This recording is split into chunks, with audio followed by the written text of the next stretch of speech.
I never imagined my life would fall apart over someone who wasn't even supposed to matter outside a classroom. But when the line between teacher and student blurred, so did everything else, my values, my promises, and eventually, my marriage. It all started innocently enough. I enrolled in a night class just to sharpen a few skills while juggling my full-time job and married life. I thought it would be a harmless break from the usual routine, until he walked in. My teacher. Confident, brilliant, a little older, with a presence that instantly drew people in. I told myself it was just admiration, nothing more. At first, I kept things professional. I was married, after all. My husband, Ryan, and I had been together for 7 years. Stable, predictable, and safe. We had our ups and downs, like most couples, but I never saw myself as someone capable of betrayal. That's the part that's hardest to say out loud. I always thought I had control over my actions, until I didn't. The more time I spent in that class, the more I felt something shifting inside me. The way my teacher looked at me during lectures, how he lingered just a little too long when I asked questions after class, and how his compliments felt deeper than academic praise. It was intoxicating. I found myself dressing a little differently, staying later than I needed to, and pretending to Ryan that classes ran overtime. The lies started small. But they never stayed small for long. One night, after class, he offered to walk me to my car. It was raining. We talked for over an hour, sitting there with water trickling down the windshield, our voices soft, like we were afraid of waking something sleeping between us. That night, I didn't go straight home. And that's when everything began to unravel. You see, it wasn't just about physical attraction. It was the emotional escape, the thrill of feeling seen in a way I hadn't felt in years. But with every moment I gave to him, I took something away from the life I had built. Ryan noticed. The distance. The late-night silences. The way my phone suddenly had a lock on it. I thought I could juggle both worlds. I was so wrong. I still remember the look on Ryan's face the night everything came crashing down.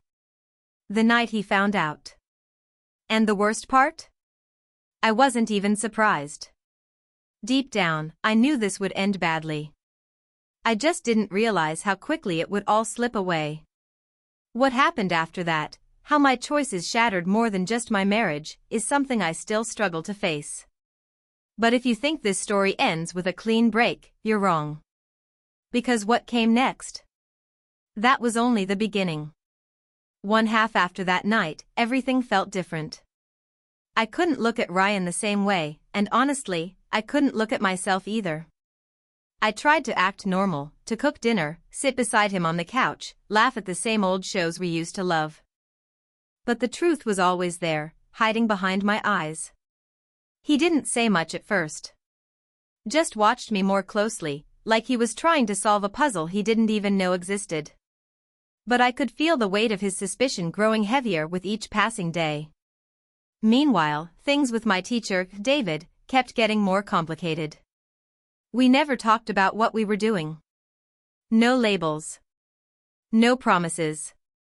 Just long glances, stolen moments, and a growing tension neither of us had the courage to name. He never pressured me, which somehow made it worse.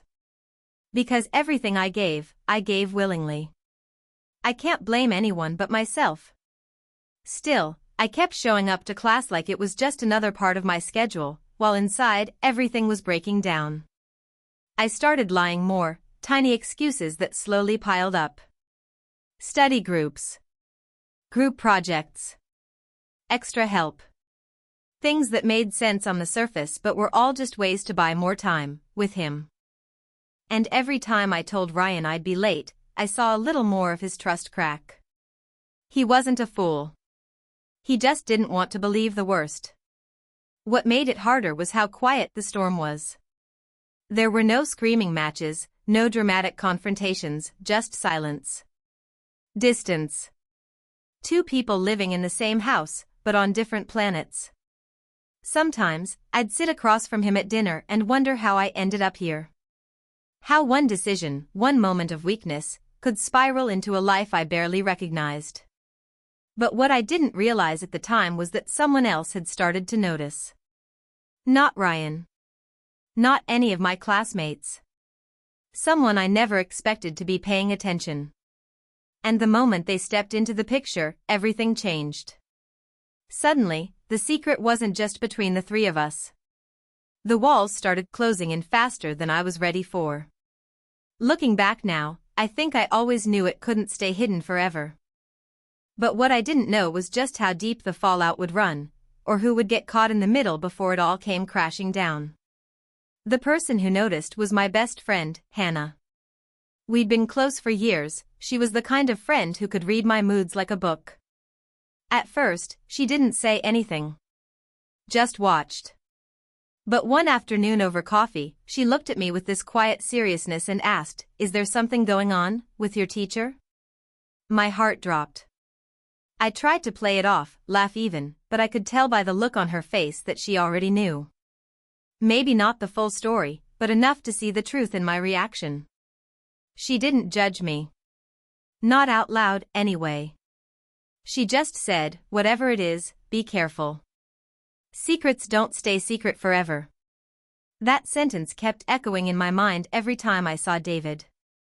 The way he touched my arm when he spoke to me, the way he held eye contact a beat too long, it had become so easy to forget the line we were crossing. Until someone else saw it too.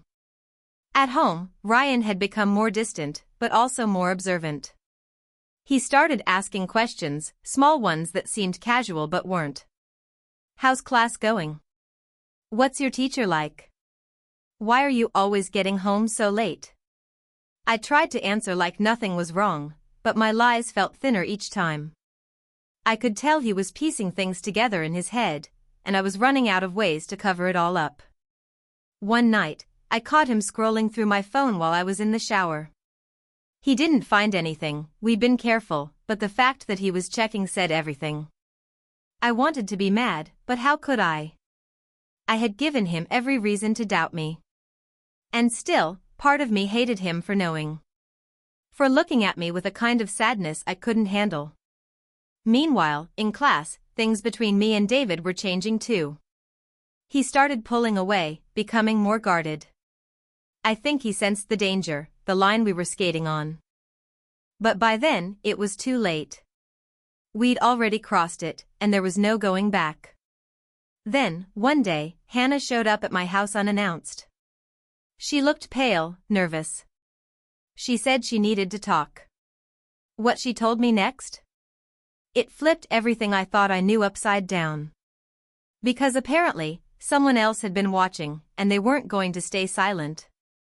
I could tell something was seriously wrong the second I opened the door and saw Hannah's face. She wasn't just anxious, she looked shaken, like whatever she was about to say had been eating at her for days. She didn't even wait to sit down before blurting it out. "Someone's been talking. I heard it from a girl in another class. People are saying there's something going on between you and David." My stomach dropped. I felt dizzy, like the floor shifted beneath me.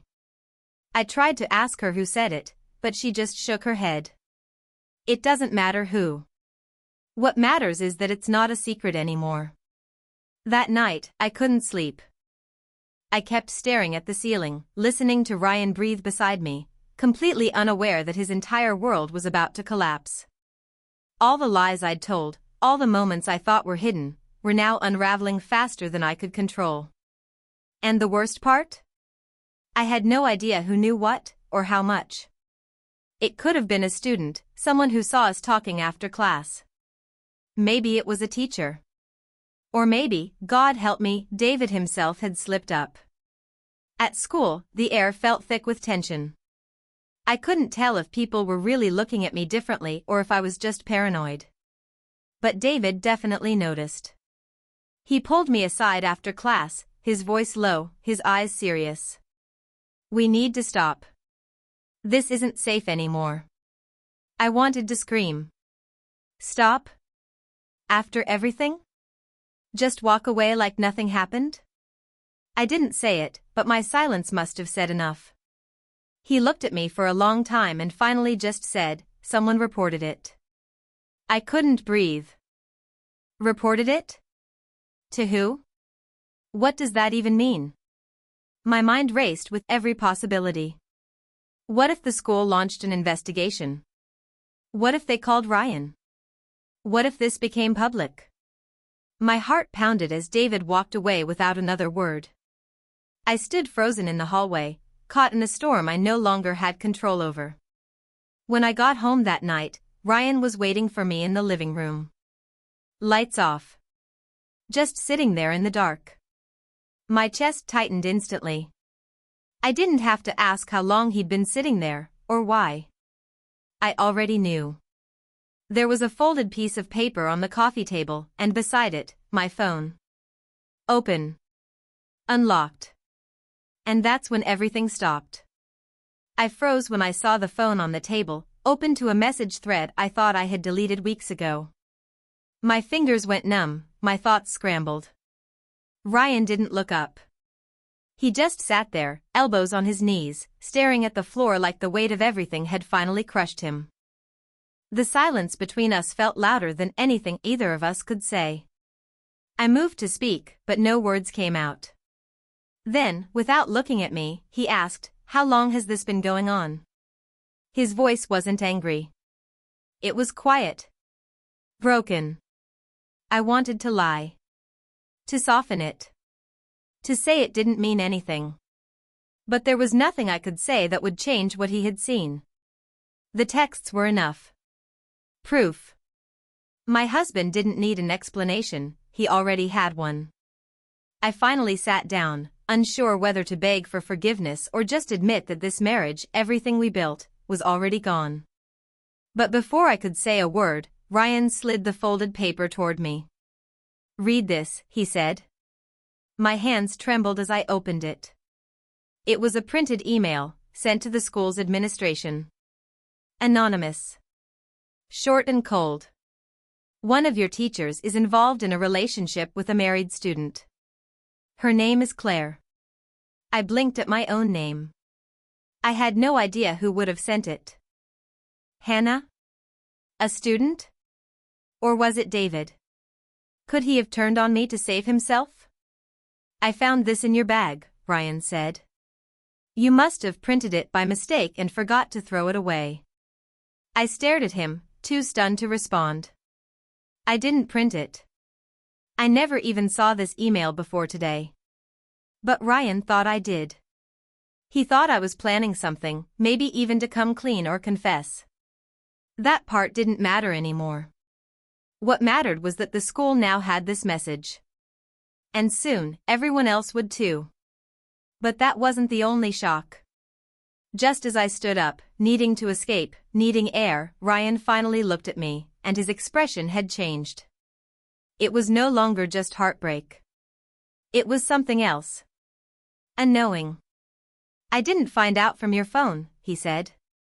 "I've known for weeks. That's why I hired someone." I stared at him, not understanding. "You, what?"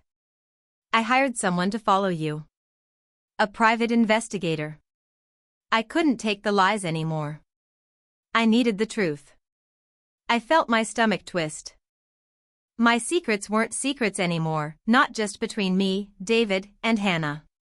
There were photos. Reports. Ryan had all of it. Every moment I thought I was being discreet had been recorded and documented by a stranger I never even noticed. I wanted to disappear. Before I could ask what he planned to do with it, he stood up and said, "You're not the only one with something to lose." And with that, he walked away, leaving me standing in a storm of my own making, and now I wasn't the only one caught in it. The weight in the room felt unbearable. I stood there, unable to breathe, while Ryan's words echoed in my mind. He had been watching me, tracking me, gathering evidence like a detective. My heart pounded, knowing this was the moment everything I'd tried to hide would finally come out in the open. I didn't know what scared me more, the end of my marriage or the fallout at the school. The next day, Ryan asked me to meet him at our kitchen table. There, laid out in neat piles, were the photos, messages, and the private investigator's report. Every secret moment, every stolen glance, every late-night meeting with David was documented. I wanted to look away, to pretend none of it was real, but the truth was blaringly obvious. "I need to know," Ryan said quietly. "Do you want to fight for this marriage, or is it already over?" His question hit me harder than I expected. I realized I had been running from myself, and from him, for months. The person I was when I met David wasn't the person I wanted to be anymore. I wanted honesty. I wanted to repair what I'd broken, even if it seemed impossible. But the damage was deeper than just between us. The school had found out too. The administration called me in for a meeting, not just to discuss David's role as a teacher, but my own conduct as a student. The boundaries we crossed didn't just affect me, they endangered both our futures. David was placed on leave immediately. Rumors spread faster than I could manage. Students whispered in hallways. Parents asked questions. I became the center of a storm I never wanted to be part of. In one final, raw confrontation, Ryan and I sat down, stripped of pretenses. Tears flowed. Words were said that couldn't be taken back. We both knew that the trust was broken. He told me he wasn't sure if forgiveness was possible, but that he was willing to try for us, for the years we shared. I promised to seek help, to rebuild not just my marriage, but my sense of self. Then came the unexpected twist. Weeks after the school's investigation ended and David resigned quietly, Ryan handed me another envelope. It wasn't from the private investigator. This one was personal. Inside was a letter from David himself. He wrote that he never meant to hurt anyone. That he cared for me, but the situation had spiraled beyond his control. What shocked me most was what came next, a confession that he had told someone else everything months ago. Someone who had been silently watching, someone neither of us suspected. Ryan looked up as I read the letter. "You need to know this," he said. "The person who reported you wasn't a stranger. It was Hannah." I stared, stunned. Hannah, the friend who warned me, who seemed to care. She had been the one who reported me to the school, quietly and without warning. Her reasons were her own, a mix of jealousy, fear, and maybe even betrayal. The truth hit harder than anything. The people closest to me weren't just witnesses, they were players in this story, shaping my downfall and my chance at redemption. Now, with everything out in the open, the question remains, can a broken marriage survive this kind of truth? Or is some damage simply too deep to heal? After learning that Hannah was the one who reported me, I felt a swirl of emotions, betrayal, sadness, but also clarity. Sometimes, the people closest to us see things we refuse to face ourselves. Maybe she was trying to save me in her own way, even if it hurt. It forced me to look deeper at who I was and what I truly wanted moving forward. Ryan and I spent the next few weeks in quiet reflection. We attended counseling, trying to rebuild trust brick by brick. It wasn't easy, there were still moments of pain and anger, but we both knew that holding on to resentment would only tear us apart. The choice wasn't just about whether our marriage could survive infidelity, it was about whether we could forgive and grow from it. As for David, he left the school quietly, his career ended by the consequences of crossing boundaries. I never heard from him again, and in many ways, that was the closure I needed. Sometimes, the hardest part is accepting that some chapters must close so new ones can begin. Hannah and I never fully repaired what had been broken between us. Our friendship changed forever, but I understood that some relationships aren't meant to stay the same after such profound challenges. Her actions, while painful, reminded me how important honesty and courage are, even when the truth hurts. Looking back, this story isn't just about infidelity or betrayal. It's about the choices we make when faced with temptation, the lines we cross, and the consequences that follow. It's about how even the strongest foundations can crack, and whether we have the strength to rebuild or walk away. If there's one thing I want anyone watching this to remember, it's that nobody is perfect. We all make mistakes, some bigger than others. But owning up to those mistakes, facing the truth, and working toward healing, that's what really defines us. My life isn't perfect now, but it's honest. And for me, that's the most important thing. Thank you for listening to my story. If you're going through something similar, know you're not alone. Sometimes, the hardest roads lead to the strongest destinations. Stay true to yourself, and never be afraid to ask for help. 24.